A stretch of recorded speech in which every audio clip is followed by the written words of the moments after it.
एक बार भगवान बुद्ध जेतवन विहार में रह रहे थे। भिक्षु चक्षुपाल भगवान से मिलने के लिए आए थे।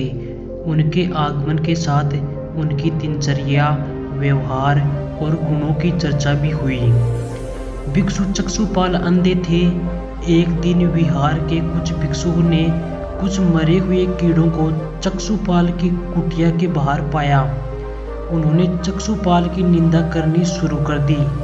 उन्होंने इन जीवित प्राणियों की हत्या की। भगवान बुद्ध ने निंदा कर रहे उन भिक्षुओं को बुलाया और पूछा कि क्या तुमने भिक्षु को कीड़े मारते हुए देखा है? उन्होंने उत्तर दिया, नहीं।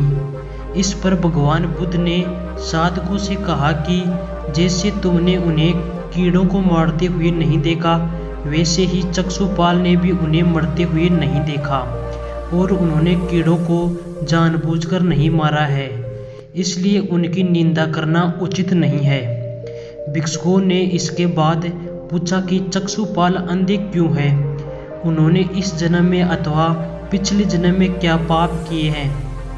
भगवान बुद्ध ने चक्षुपाल के बारे में कहा कि वे पूर्व जन्म में एक चिकित्सक थे।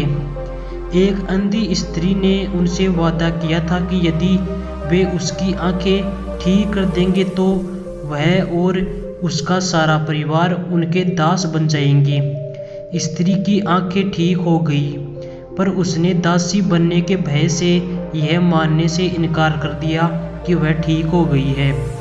चिकित्सक को तो पता था कि उस स्त्री की आंखें ठीक हो गई है, वह झूठ बोल रही है।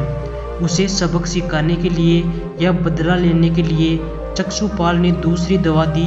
उस दवा से महिला फिर अंधी हो गई। वह कितना ही रोई पिटी, लेकिन चक्षुपाल जरा भी नहीं पसीजा।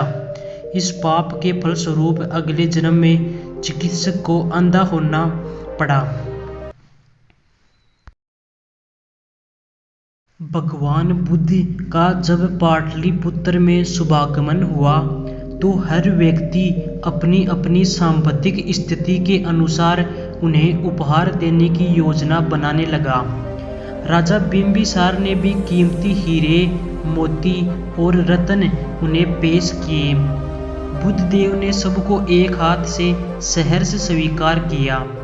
इसके बाद मंत्रियों, सेठों, साहूकारों ने अपने अपने उपहार उन्हें समर्पित किए और बुद्धदेव ने उन सबको एक हाथ से स्वीकार कर लिया।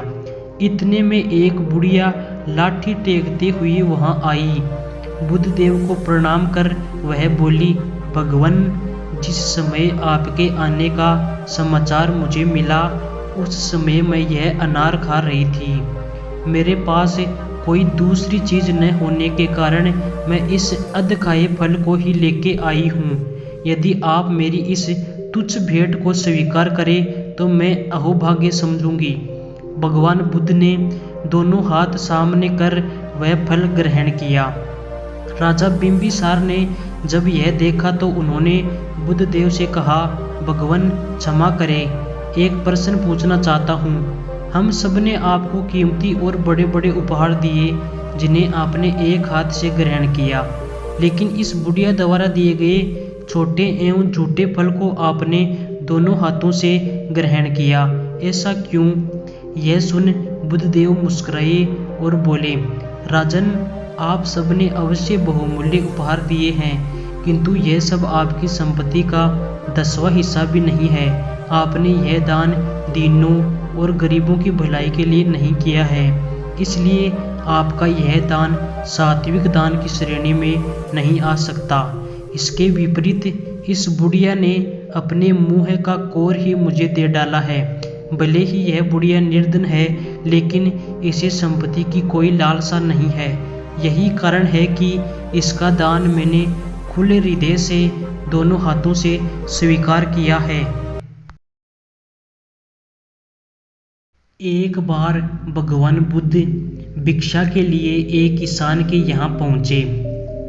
भगवान बुद्ध को भिक्षा के लिए आया देखकर किसान ने उपेक्षा से बोला, श्रमण, मैं हल जोतता हूँ और तब खाता हूँ। तुम्हें भी हल जोतना और बीज बोना चाहिए और तब खाना खाना चाहिए।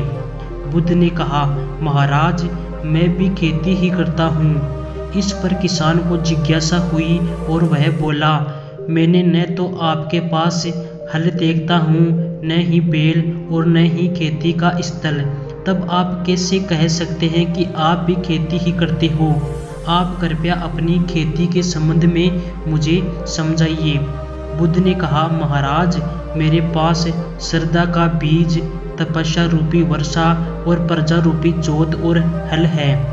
पाप विरुद्धता का दंड है, विचार रूपी रस्सी है, स्मृति और जागरूकता रूपी हल की फाल और पेनी है। मैं वचन और कर्म में संयंत्र रखता हूँ।